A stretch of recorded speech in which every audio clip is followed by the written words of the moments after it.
So the quartering is embarrassing himself once again, and this one might be the worst meltdown yet. This time he's simping for Blaire White, of all people. He's simped for Tim Pool, he's simped for Sydney Watson, and now an all-time low, he's simping for Blaire White. It's really sad to see, but at the same time, this is just who he is now, man. This is just the cycle. This is the big ball of estrogen cycle. You know, the big ball of estrogen that the quartering is.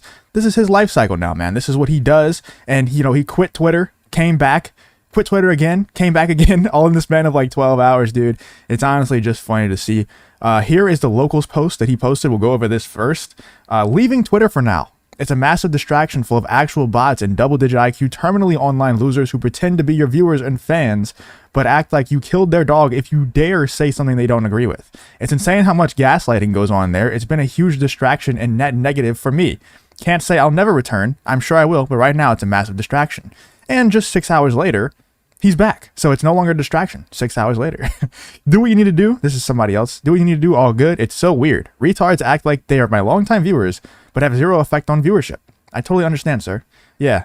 But yet he's complaining about his viewership being down because of YouTube Shorts. Maybe it's because of the way you treat your fans and the way you act on social media. Maybe it's the way that you're just pushing coffee every 5 minutes in your videos. Maybe it's the way that you know, the way that you have meltdowns on Twitter about, you know, it's just, it's not testosterone filled activities. We'll put it that way. It's very female activities, what he does on Twitter, the way he just has a meltdown every other day and then deletes his Twitter or deactivates his account or scrubs his timeline like he did this time. And then he just comes back a few hours later. It's just estrogen-filled activities, man. Obviously, this was a few days ago when Blaire White was getting some threats and, you know, people were getting mad at her over some photos that she posted. I don't know, man. I don't feel like getting into that. I'm not a fan of Blaire White. I'm gonna be real with you. I'm not a big fan of anybody who dresses up as something that they're not. And then, I don't know. It seems like a grifter. Or whatever they are, seems like a grifter to me.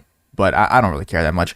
But he tweeted out, "I support Blaire White, even though that B stole my vodka. Watch and share." And then he tweeted this out. "The obsession over trans shit is exactly what they want you wasting time on. People terminally online obsessing over trans shit likely will have never even met one. Meanwhile, Main Street crumbles. Threads a Spurg trap because everybody was ratioing him because he's wrong." This person responded and said, "No, you don't have kids. Please ask me how much I give a F about my kid versus your stupid ass Main Street. The my kid so you couldn't understand is maybe the lowest IQ cope out the right's had in years. So trying to protect children is just a cope apparently to the quartering." This person said, "I'm curious what your solution is. Just ignore it and let it fester and spread? The deep trans shit obsession on the right is exactly the same as the left's my white supreme bullshit. They keep getting distracted from Ukraine, Main Street, Pfizer, inflation, and much more. I don't understand why we can't just focus on all of it at the same time. Why does it have to be mutually exclusive? Why can't we focus on the trans shit and protecting the children and also focus on Ukraine and Main Street and Pfizer, inflation, everything else?" This person, John Schwepp, said, "Oh, okay. How about your YouTube? Do you use YouTube?" The quartering then tweeted this: "People whose whole entire existence have been worrying about trans penises are all of my mentions right now. I'm worried about World War III friends." And this person responded with this: "How about your YouTube? Do you use YouTube?" And there's nothing about World War III on his YouTube, man. At least from what I've seen. You know, he literally makes videos about trans stuff. Like right here, this is a whole collage of it. "Hershey's destroyed for using trans man to promote International Women's Day. Teacher forces 5th grader to transition. Pink-haired man destroys woke pronouns." Like he makes stuff about trans videos all the time. So I don't understand this virtue signal. It's because of the Blaire White stuff, dude. I'm telling you. This guy just chooses somebody to simp for, and he will burn his entire Twitter account down or burn his entire YouTube account down to simp for them. Whether it's Tim Pool, Sydney Watson, which Sydney Watson it's a bad one, but this Blaire White one might be the worst one of all of them because he literally scrubbed his Twitter timeline back 3 months because of Blaire White. Every single time he tweets something that's a hot take, that's not even a hot take, just an absolutely stupid take. The guy's just an idiot. His fans get mad at him. His tweet gets ratioed, and then he says how much he doesn't care about Twitter, and then he goes on to delete Twitter or make a video about the situation, apologizing, whatever. It's just, like I said, man, estrogen-filled activities. It's just a big ball of estrogen. But honestly, it's getting tiring because every single time the dude has a meltdown, I know he's going to delete every single tweet that he had during the meltdown. So I have to go in and I have to screenshot it all. It's just getting annoying, bro. If you're going to have these meltdowns, if you're going to embarrass yourself on a daily basis, at least leave the tweets up to make it a little bit easier for me, dude. I am totally loving this cringe new push by conservatives to purity test other creators. I've been making videos for a decade and have maintained basically the same exact principles over this entire period. I'm sleeping good at night. You? I have a very hard time believing that this guy is sleeping good at night with the way he has a meltdown every other day. Then Sarah Gonzalez responds to the Quartering and says, disagree, my friend. It is not a trans issue. It's a child abuse issue. If we can't agree to protect children's innocence, nothing else matters. That's true. Like, it's 100% true. Not a big Sarah Gonzalez fan. I'm not going to lie to you. I'm not a big fan of her, but 100% agree with her right here. It's a child abuse issue for sure. It's not about trans. And the Quartering responds with one of his low IQ takes. It's all a distraction. The right is shitting and pissing itself over stuff that affects 28 people and letting the left just fire off on World War III.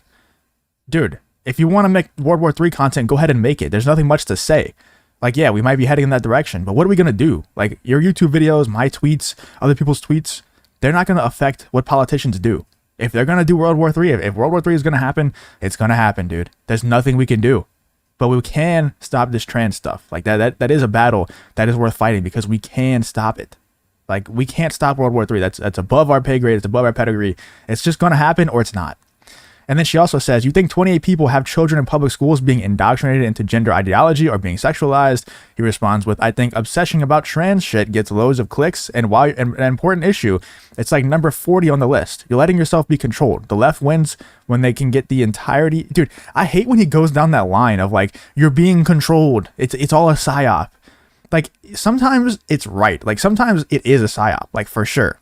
But every time the Quartering uses it, it just doesn't make any sense, bro. Because I don't buy that dude that I see on the camera, the fat, lethargic, slow talker, ball of estrogen. I don't buy that he would be the one to break free from the psyop before anybody else, ever. I don't ever buy that. The left wins when they can get the entirety of the right to focus on a tiny issue they were willing to concede on jump. Like, dude, you spell concede with 2 E's, man. Like, come on, grow up. Tell me you're addicted to Twitter without saying you're addicted to Twitter. He responds to this guy. Guys, I use Twitter for shit posting. It means nothing to my videos. Also, same guy 5 times a day. Guys, I'm begging you, give me something to ramble about for 30 minutes. Please don't forget my own shit. Branded coffee. So that guy's kind of pooping on him. Tell me you're addicted to Twitter without saying you're addicted to Twitter. This app is a net negative for humanity and fuels the downward spiral of IQ that plagues society. Now he's at the point in his meltdown where he's like, Twitter is bad, is all bad, and I don't care about Twitter at all. This is a dumb take, dude. The sexual indoctrination of kids is a very serious issue right now. No, it isn't. It's an issue because people who spend all day on Twitter think it is. While the right worries about a single drag story hour, the left sends another trillion to Ukraine. Yeah, so the leftist YouTubers and social media people are sending trillions to Ukraine, huh? Is me making YouTube videos about them sending trillions to Ukraine, is that going to stop them? No, it's not. Am I going to make a tweet about it and Joe Biden's going to be like, oh, actually, Justin is Lost just said that we should probably stop sending trillions to Ukraine. I think we should listen to him. No, dude. Nobody cares about what we have to say. They're going to do it, but the trans stuff is more of a social issue than a geopolitical issue. We can actually control the trans stuff. That's the difference. If you think I give a flying F about Twitter followers, I've got news for you. I gained a ton during the Twitter files, but I'm 100% happy to trim off zealots. I felt more confident 3 months ago. Now Twitter is a shit pile. It no longer factors into my marketing plans. Well, he's back already. And if we go to his Twitter account, you can see that he is back on Twitter. He tweeted 3 times in the last 2 hours. But before that, he scrubbed his timeline back to November 20th of 2020. Or 2022, sorry, not 2020. So yeah, he scrubbed his Twitter timeline for 3 months back because of his meltdown on Twitter. The Quartering this time has a meltdown because of Blaire White, trying to defend Blaire White. I think he's trying to get, because obviously Blaire White was under fire for a while, onto something else, like World War III. Important issues, guys. Don't fall for the psyop that the Quartering broke free of before everybody else. Yeah, I buy that for sure. Let me know what you guys think in the comments about the whole situation. I think this guy's an absolute joke. Like I said, before I was trying to be cordial with him, trying to keep the peace a little bit. But if he's gonna call me out for stealing thumbnails, like, dude, yeah, gloves are off, bro. Anyway, what do you guys think about the whole situation? Let me know in the comments.